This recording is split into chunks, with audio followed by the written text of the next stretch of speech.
Hey guys, welcome back to the Master of Nothing podcast. It feels so weird to say that. Like, it feels really, really weird, but also so good to say that. I really can't believe how long it's been since the last episode.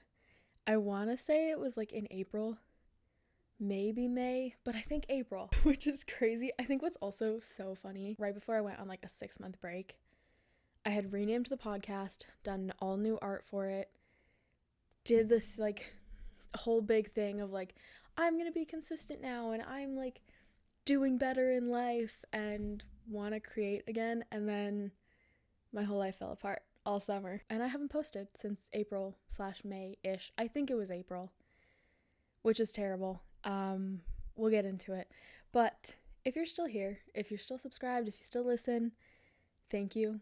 You're a real one. Also, hi mom, because she's probably one of the only people that's gonna listen to this episode. So hi mommy. I have really missed doing this, but honestly I needed a break. Not like from this specifically. I don't want to make it seem like the podcast is like a stressor for me or anything, because it's not, but it's definitely one of those things that I enjoy doing more when I'm doing well in life. And I just haven't been. Life has been kicking my ass for the past few months, but between like the chaos of spring, summer, and early fall, moving, we're in a different house, by the way, if you can't tell. If you're watching on YouTube, crazy, we're in a different house. We'll get to that. I went back to university. I'm changing my major in university. I changed jobs. It's been such a season of change for so many different aspects of my life, and that's simultaneously really fun, but also really stressful. So for today's episode, I just want to kind of catch you guys up on everything. I also want to talk a little bit just about change in general and why it's okay to start over, and also a little tiny bit about sunk cost fallacy, because that factors into a lot of reasons that my life has been chaos the past couple months. So yeah, let's get right into it. So we'll go back to like spring and summer first, because that's kind of where all of the chaos started. I love spring and summer every year. This was my first year like really, really enjoying it, because I actually went and did things. Normally I don't do anything, and then by the end of the season I'm like, oh man, like I wasted the good quote unquote part of the year. I got to do a lot of camping and car camping and hiking and paddleboarding and just being outside, which was so nice and factors into a lot of the other things that went on in my life, but that was so nice. I got to see my brother a lot, which is wonderful. He lives in Alberta. We don't. So we don't typically see him a ton throughout the year, which sucks, and I'm hoping that I can change that this year. Like, I'm hoping that I can find time. I don't want to say find time as if it's like I have to carve out time to go see him, because that's not true. I mean, like, I'm hoping that I can factor in that, like, those trips as a necessary in my schedule and make time for them, if that makes any sense. I got to see him a lot. We did so many fun things this summer. Camping was awesome. I was camping for like 10 days in June. And by camping, I mean I slept in my car, because I'm terrified of bears and have not yet worked up the courage yet to sleep in a tent by myself. But we camped, or like we visited Banff and Jasper and Yoho and Glacier and Revelstoke and Wells Gray Provincial Park, which is my favorite place in the entire world now, and I literally want to go spend like 2 straight weeks there next year. If you want to go see a vlog from that, it's on the same YouTube channel as all the podcast recordings get posted to, so if you watch on YouTube, it's on the same channel here. It'll be the last video that was posted, or if you listen on Apple or Spotify, I will link my YouTube channel down in the description, so you can either watch the podcasts if you want to, but also go watch the vlog, because I love it. It makes me sad. I learned a lot about what I want for myself while I was camping this summer, and also more specifically, I learned what I don't want for my life anymore, which is really exciting and really good, but it did make things just feel more complicated, because I was like, oh shit, all of these things that I thought I wanted for my life, I'm now doing other things and realizing that I want the other things more than I wanted the original things, if that makes any sense at all. Cry a lot in it, and I'm sappy and emotional in it, but I do love it, and I had such a cool experience. In August, me and one of my friends went to Ontario for Boots and Hearts, which is a country music festival, if you don't know. It was so much fun. It was unbearably hot, and it poured rain for one whole day, but I'm not typically a huge music festival person. There's a lot of people, there's a lot of shit going out, like, it's not always my jam, but Boots was so much fun, and I would love to go again next year. I love to go camp there, which I know is a hot take. We didn't camp. Next year, if I went again, I would want to camp in a camper. But it was so much fun. It was incredible. I got to see Cameron Whitcomb. We saw Hardy, like Coetzel. Oh, it was so good. It was so much fun and worth the stress and worth the money, worth the flight anxiety, which I thought I had gotten over. Fun fact, I've only flown technically 3 times in my life. Once was when I was a baby in like a little fucking float plane, or not a float plane, but like a little dinky ass little seed plane sized plane. Flew again in grade 11 when we went to Florida for a school trip. We flew to Florida, obviously. And then I flew to Toronto. And let me tell ya, I am not a fan of flying. I am not a fan of Pearson Airport. That place could give me nightmares. It was awful. And yeah, I don't know. I think I'm a road trip girly through and through. I would rather the like 35-hour drive than the 6-hour flight because I hated it. It was awful. But anyways, yeah, summer was fun. It was chaos. And simultaneously, while doing all of these other things during the summer, I was packing to move. We're in a new house, guys. I don't know how much I've talked about this on here or what. I don't even know. My parents have been planning to move to the city that I've been living in for like 5 years. They've been planning to move here for at least 3 or 4 years, I'd say. And every year, just like the timing wasn't working out well and whatever. And this year was the first year that it finally worked out. My parents bought a house here, and I am renting a room from my parents. I live with my parents again, which is crazy to say. Moving is the worst. And I don't think we talk enough about how like emotionally draining it is to pack up your entire life into boxes.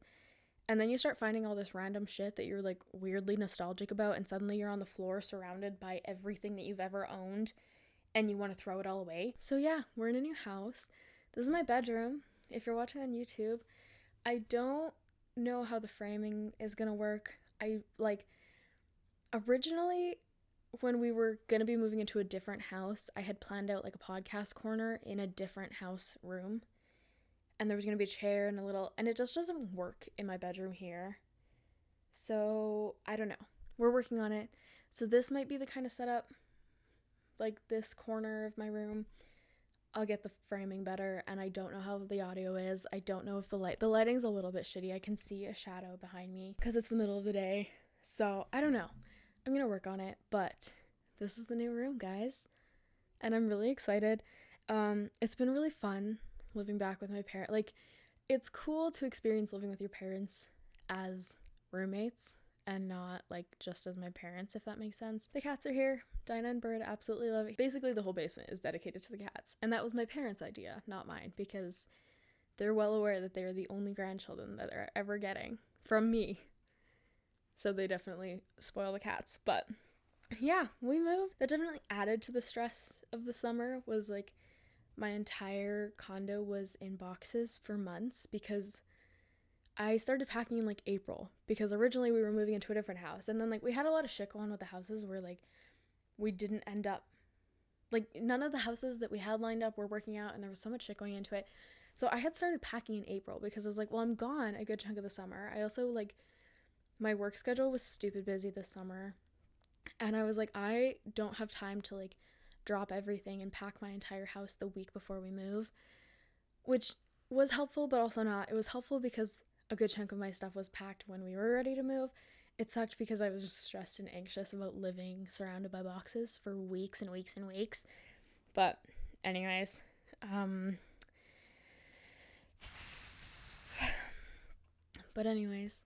we moved. The house is wonderful. It's so nice. It's awesome. And I'm going back to school, and I'm actually going this time, guys. Remember like last year in January when I was like, oh yeah, I'm gonna go back to school, and then it didn't happen? No, this time it actually happened. I didn't register for classes until the day after classes started, and it literally was like I was looking for a different job, and then I was annoyed with all the job options or like lack thereof. And my dad was like, well, maybe you should think about going back to school like next semester or something. And then I hung up the phone with him, registered for classes, called him back, and called my mom like an hour later and was like, hey, I'm going back to school, like my classes started yesterday. So yeah, we're back in school. It's always such a weird adjustment after a really long break. I took 2.5 years off. I went into it really hoping that I would feel different about what I was studying and that I would enjoy what I was doing and find purpose in it, and that just was not the case. I should clarify. I loved what I was studying when I first went to university. I love what I'm studying this semester. I love it. It's physiology, pharmacology, anatomy, chemistry, kind of a massive combo, and I love it. If I could study this for the rest of my life and just study it, I'd be so content. I do not want to work in it. I don't want to go to med school anymore. And that's kind of the big, decision factor for everything, was I did not want to go to med school anymore. I do not want to go to med school anymore. This major that I was studying and my minor that were so heavily focused on being like a med school prerequisite were no longer applicable. Like, I didn't need to take them anymore. And I was also miserable. And even this semester, I'm miserable. So I changed my major, and it still feels a little bit surreal to say that. It does make me really stressed out, but for the longest time I thought I had locked in on this major. I thought that this was what I wanted to do for my life. Whatever. I had invested so much time and effort and money into my old major, between the classes, just the stress of it, because it is it's a doozy. And also the identity that comes with saying oh, this is what I'm studying.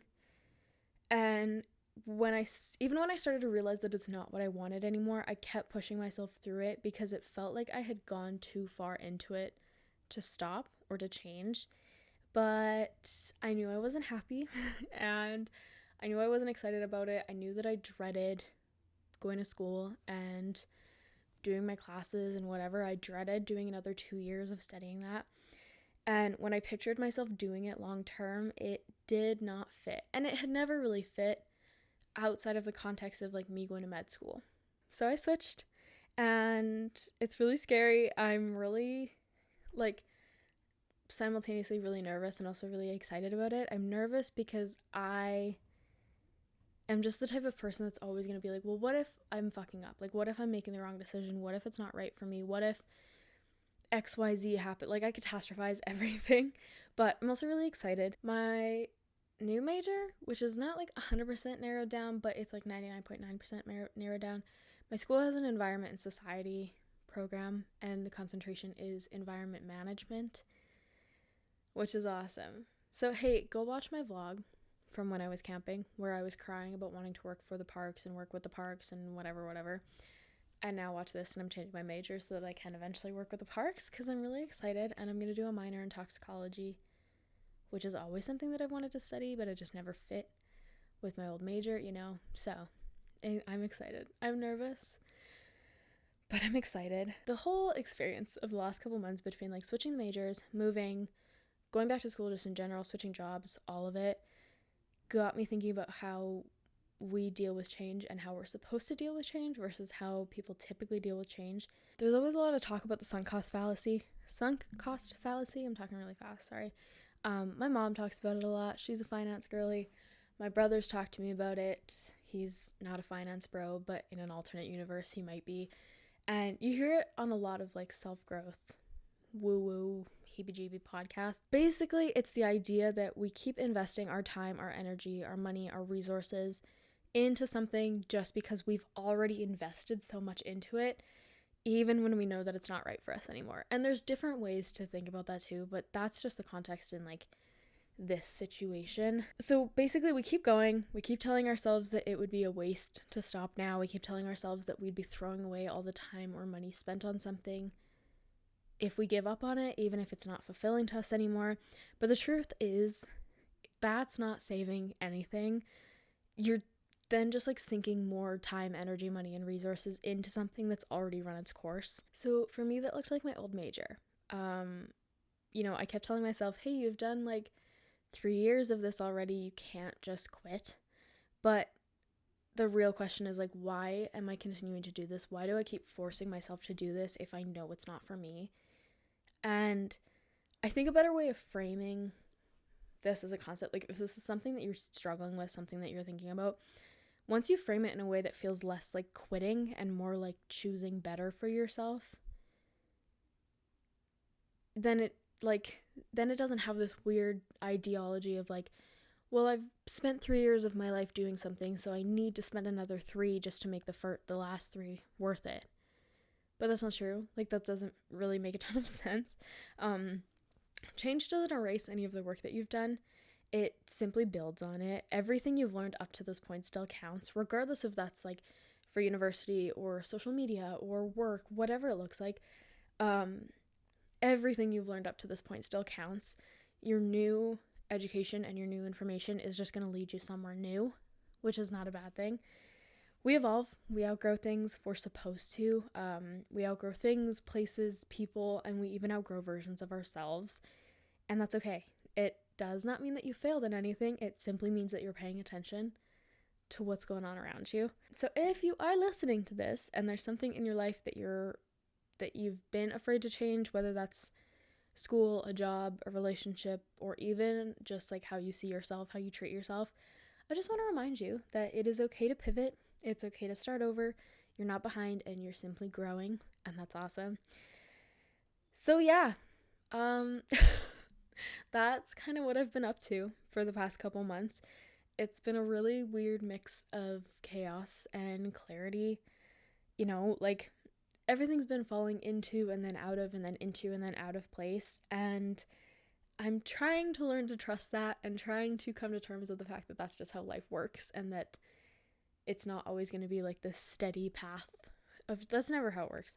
I'm really excited to be back. I'm glad that you guys are still here. I'm excited to share more episodes with you, and I want to start doing like some different types. I would love to do some true crime episodes. I don't know if anybody wants that. I don't know if I have a good voice for it or what the case is, but if you want to listen to true crime, maybe like some outdoorsy true crime, I would love that. Cool shit like that would be really fun. Thanks for being patient with me, guys. Thanks for listening, and thanks for letting me just be whatever the fuck I've been lately. But before I go, I'll leave you guys with a little tidbit of thought.